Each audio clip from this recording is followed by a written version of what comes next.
If you would like to get your song reviewed, dear listener, there's the Filthy Capitalist option. As Sori says, $125 gets you straight to the head of the line. You don't have to be a part of the alliance. You don't have to be part of the group. Wait a minute. And the biggest thing is you don't have to wait. You hop, skip, and jump right in front of everybody. $125 gets you there. You do that 3 times, and then get mashed down to the $75 rate for perpetuity. Yes! Also, there is a band review option. So if you've got a band and you're trying to get your band some exposure, hit me up at vinsori@gmail.com, and I'll show you the details about how to pull that off. You can also jump on Patreon, and there is a option on the tiers to be able to get your band reviewed. Yep. Obviously, we can't lie to you, so we can't guarantee a positive review. Get what you get. It's just rubbish. Rubbish. Rubbish. That's British for garbage. My favorite is the community option. $1 at the gate gets you in at Patreon. You get to join an alliance. The alliance joins their points together, and that helps determine what songs that we do. The alliances hang out on Discord. Message me on Patreon to get the link. And they do all kinds of other cool things. They do Minecraft, Dungeons and Dragons. Yeah. It's really a community within the community. Anybody can go in the village, facebook.com/Vin and Sori. There's 160,000+ people on the channel. What's cool about the Discord is that it offers a real opportunity for community connection, friendship, that type of thing. And it's on Discord, so if you're not a Facebook person, it's for you. You start off at $1. Right. Plus you get exclusives. Sori and I are working on a song. So the first 15 seconds of that was on Patreon. Also, at $15 tier and above, when we actually debut the video, they're going to be there live with us. There you are, dear listener. Buy merch.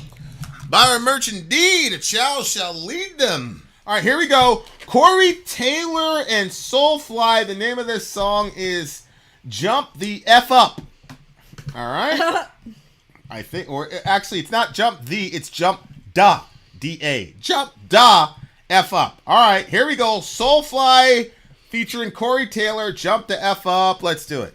Hopefully this is a new metal. Here we go.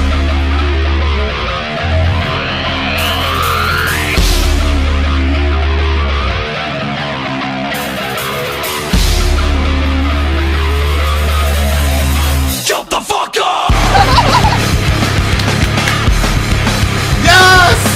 New metal, baby! Motherfucker, you don't understand all my hate. Motherfucker, you don't understand all my rage. Motherfucker, you don't understand all my pain.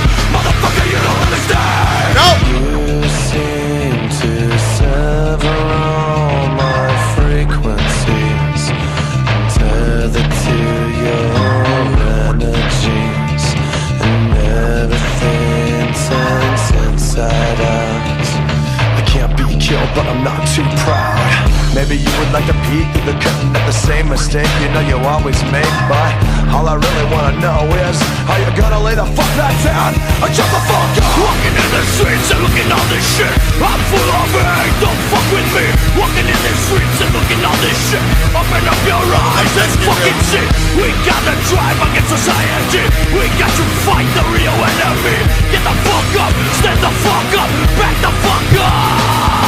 All this is making things a bit insane, and I don't care who stares or stays. The only thing that matters is, will you reach out if you can't resist? Maybe you don't give a shit for the rest of us, but if you do, the time is now if it ever was. If you're gonna fight, what you gonna do? Jump the fuck up!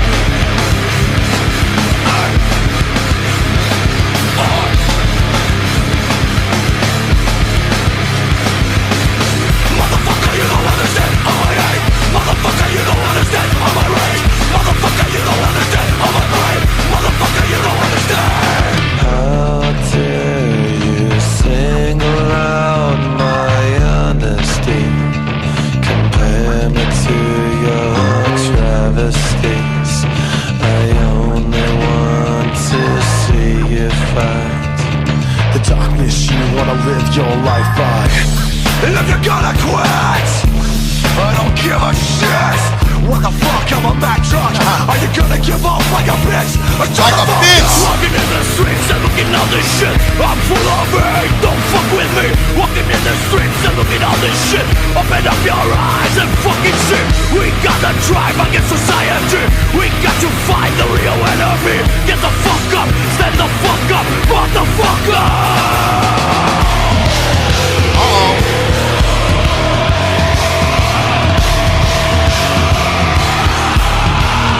I'm a self-destructive piece of shit. Go ahead, Sori.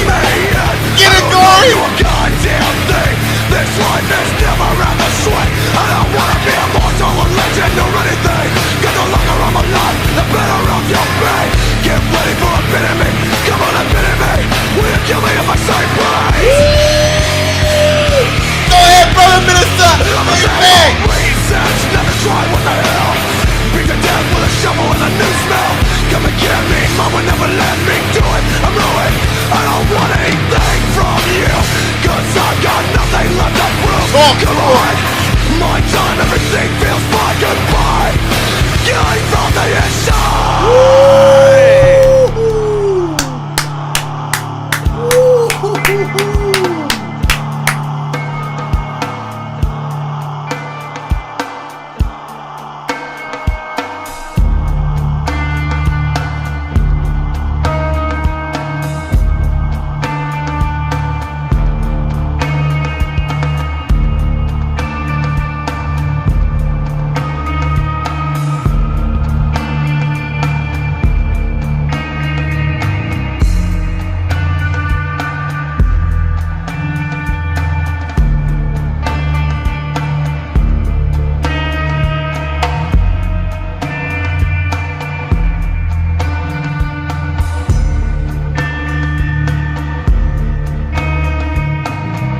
Going anywhere else? What are we doing?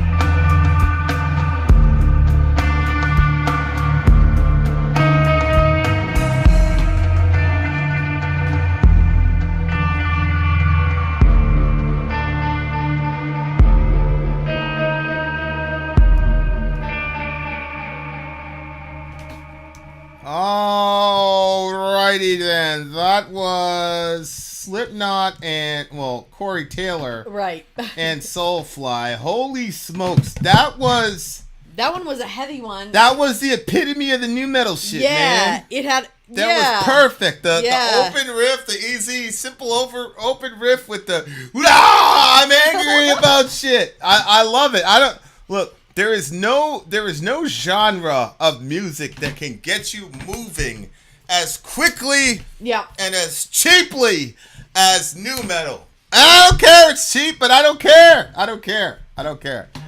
I really, really liked it. It was empowering. It was an empowering song. Yeah. What did you think about it? You look like you liked the song. I did.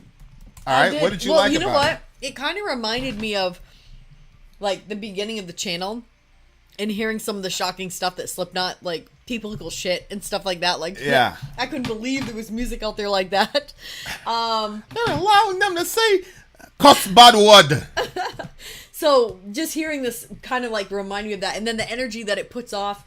But I really enjoyed it, and you seem to be really feeling it too. Oh man, look, that was a cheap like recycled Limp Bizkit riff that I must have heard a trillion times when I was listening to my new metal shit. Mm-hmm. But I don't care. I truly don't care how cheap the riff is. It doesn't matter to me. They do it so well. They just really did. Okay, you don't understand all my hate. You don't understand my rage. You don't understand all my pain. You don't understand. This one must have been so fun at a concert. I bet. You seem to sever all my frequencies. I'm tethered to your energies and everything turns inside out. I can't be killed, but I'm not too proud. Maybe you'd like to peek through the curtain at the same mistakes you know you always make. But I really want to know is, are you going to lay the fuck back down or jump the fuck up? Okay, so the first... Yeah. Okay, what about that? Well, I like the part, like, are you going to lay back down or are you going to jump the fuck up? Like that, here's the point of decision. What are you going to do? I like that part. Yeah. I didn't understand when he said, I can't be killed, but I'm not too proud.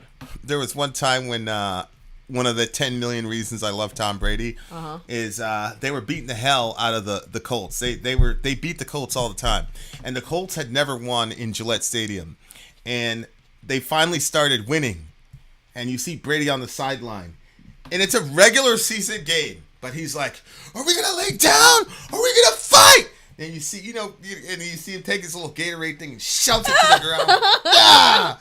Like, I think you showed that to me. I love that's the passion. Mm-hmm. Yes, I cannot stand when people are like losing, whether it's like you're losing a fight or you're losing something or whatever, and you just lay down and quit. I cannot stand that shit.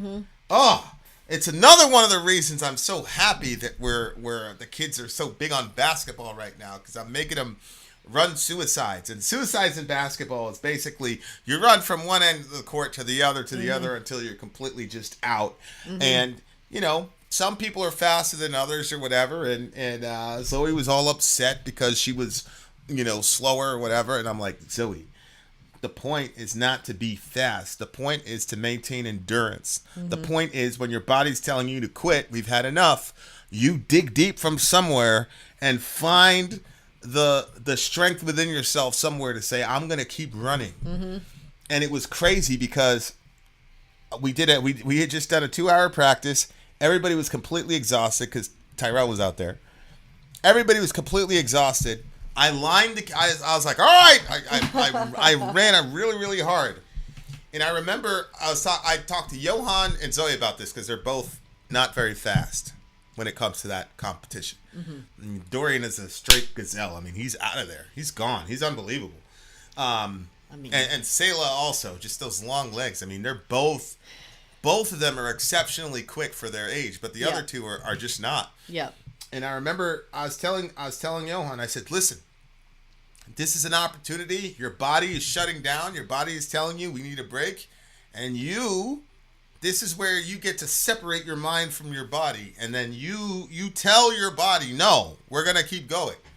It's an amazing opportunity. Yep. And I said, on top of that, you're seeing all these people beat you. You're competing against yourself. That's who you're competing against. So I lined them all up there. I said go, and I was just like, I'm going to run them until they collapse. So I just keep going, stopping. And you could see the suffering on Johan's face. You could see the suffering but Zoe, Zoe's a little bit different. Zoe has that inner rage about her, but I could tell that she was in her mind. You could just see it in her face. She was in her mind and she was getting dominion over her mind, which is something I've really been working on with her. Just because you're a girl doesn't mean you have to get dragged around by your emotions. And I just saw her. Every single back and forth, her face was harder and harder. She was running slower and slower because she was hitting the peak of her capabilities. Yeah. But she had that determined look on her face. And I saw Johan and I saw him getting emotional. And I said, Johan! And look, I don't care if he cries. I don't care whatever. Just finish the fucking mission. Yeah. I said, Johan, here. I said, this is the time right here. Right here. This is when who's going to win, your mind or your body? And it's took off. He did his thing. And they did great. And they both came in last place. But that wasn't the lesson. They were taught to fight through that shit. And, less so with Zoe because Zoe understands those concepts a little bit better. But, I can't stand people that just accept these limitations. Yeah. Well, I think that sometimes it's unbelievable. Well, I mean, there's lots of reasons why people accept limitations. And, sometimes it's, in your upbringing, the way that you were raised, the way that people spoke to you and the way that you were raised in that. Some people just by nature, they're more of passive and stuff. And some people have they've been so defeated by life overrated. That they just, they can't fight. They're so defeated. And so I think that sometimes you have to find that thing that you won't quit on. If you find yourself quitting on everything, then find one thing that you're I'm not going to quit on that. That's the one thing I'm going to hold the line and I'm going to keep going, even if it costs me whatever, and then you have that one thing that you can look at and you can say, well, I accomplished that though. I had a bunch of all these failures, but I accomplished that. And then slowly I think you can keep adding to that list. But I think that, and I always talk about age because for some reason, age, I think a lot of us relate to that, like, because the longer you're on this planet, the more you're like, you have maybe more failures, or you have more successes, or you have more discouragements, or more, the older that you get. So if you were quitting physically when you were 15, what are you going to do when you're in your 30s or your 40s or your 50s, when you have been sitting for too much time and, trying to get yourself acclimated to activity and stuff. But, I think that setting those goals for yourself, attainable goals, and then going for it, accomplishing what you can. I've been trying to set small goals for myself, like stuff that I used to accomplish so much stuff, and now I don't accomplish as much. Yeah, I know. You see that? Yeah, I do. Go ahead. I don't.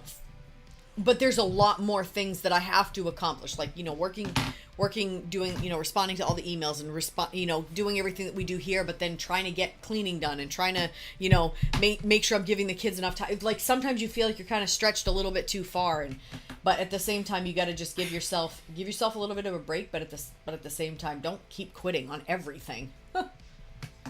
Yeah, I just, people quit like so quickly on their marriages and their this and everything is just any little, I'm not talking about people being abused and shit. Any little thing, it's like, I'm out.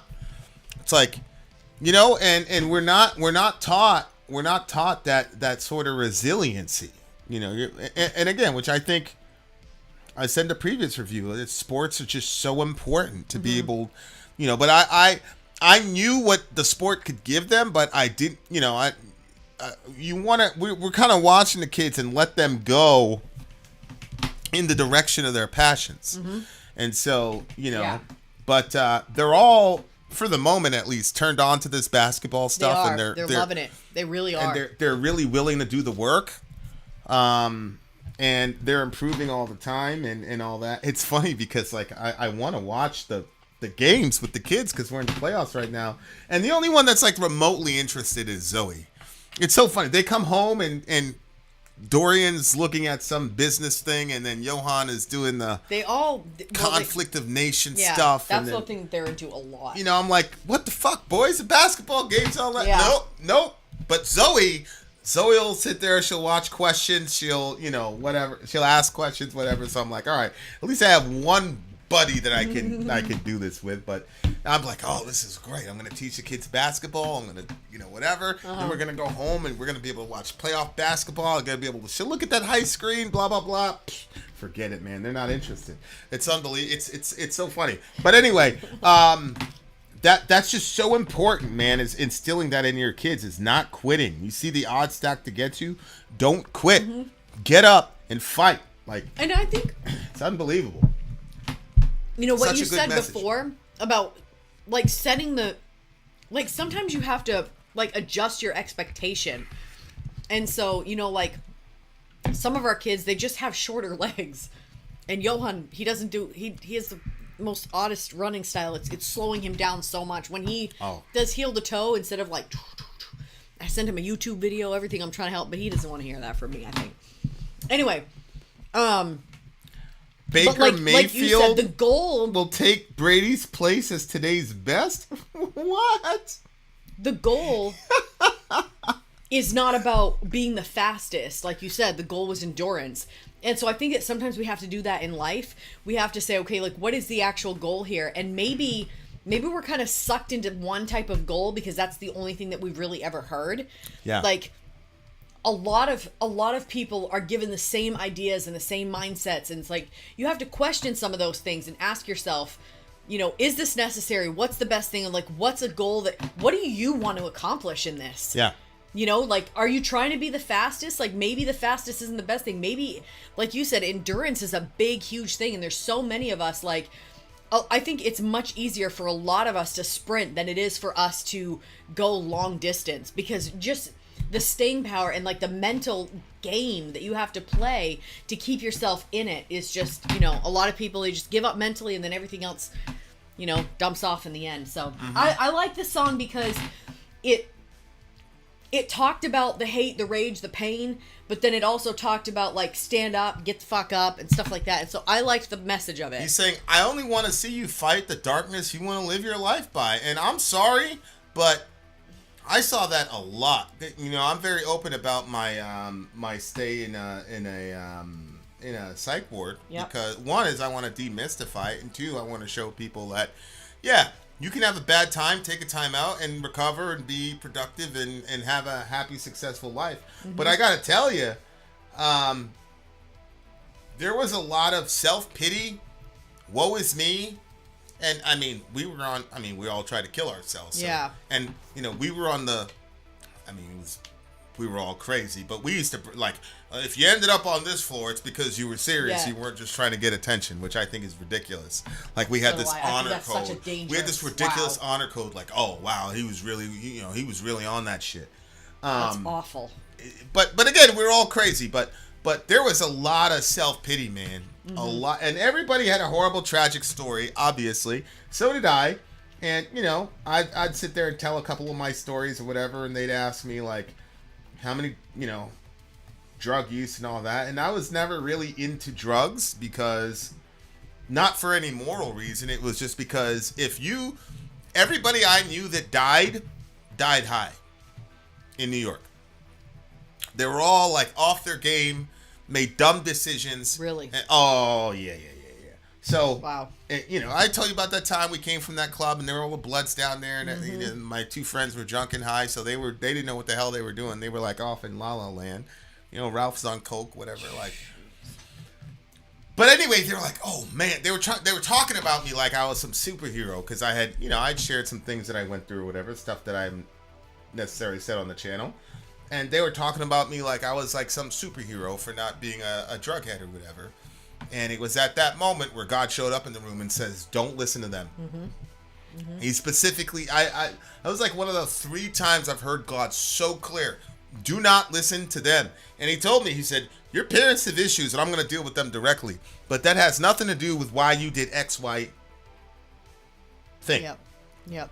Like, you hurt people. Yeah, you were hurt by your parents, but you hurt people. Deal with that. Yep. And it changed there. I was out of the hospital a month later. I never went back. Because it was God knew that if I got into that cycle, there's always somebody to blame. Your parents are always going to fail you. And I don't want to say that in a I've went through things that people could easily categorize as abuse or whatever. So I'm not somebody that wants to minimize abuse or whatever, but if you want to blame your parents for your fucked up life, you absolutely can.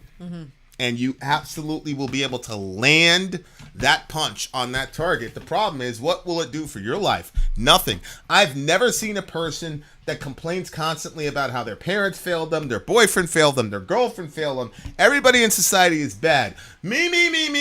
I'm the only victim. And you never hear these people talk about what they do. Those people almost never apologize for anything. Because they're so walking around with their victim complex, so they never apologize to anybody because they just start with the assumption that they're the victim. So even when they victimize other people, they're not trying to hear that. And if you bring that up to one of them, forget it.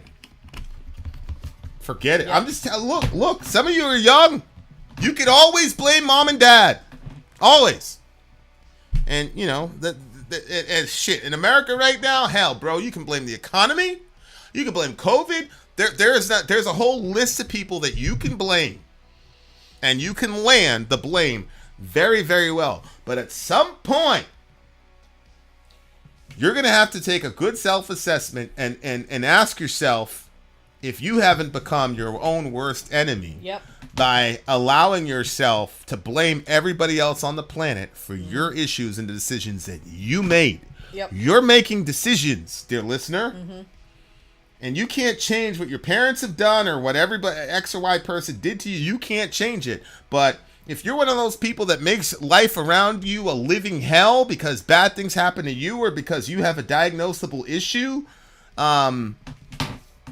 okay, you can take it. But I'm telling you, if you want actual healing and you want to actually move on in your life and you want actual happiness and you want to be able to thrive, I've never, ever, ever, ever, ever met somebody who swims in the pool of self-pity and is a thriving, successful, happy person. I've never seen it. So the decision is yours, dear listener. You can live a life completely responsibility-free and blame everybody so you never have to take culpability for your bullshit actions. You can do that, or you can be happy. But you can't have both. Mm-hmm. So, or as Corey Taylor says, jump the fuck up. All right. The song's a 10 for me. Yeah, I'll give it a 10. I give it a 10. That sounds like a very... I wasn't going to give it a 10, but then I did enjoy it all around. So when you gave it a 10, then it kind of made me say, yeah, well, why wouldn't I give it a 10? I did enjoy it. And I think it's a good message. I agree. I think Patrick Mahomes is an overrated quarterback.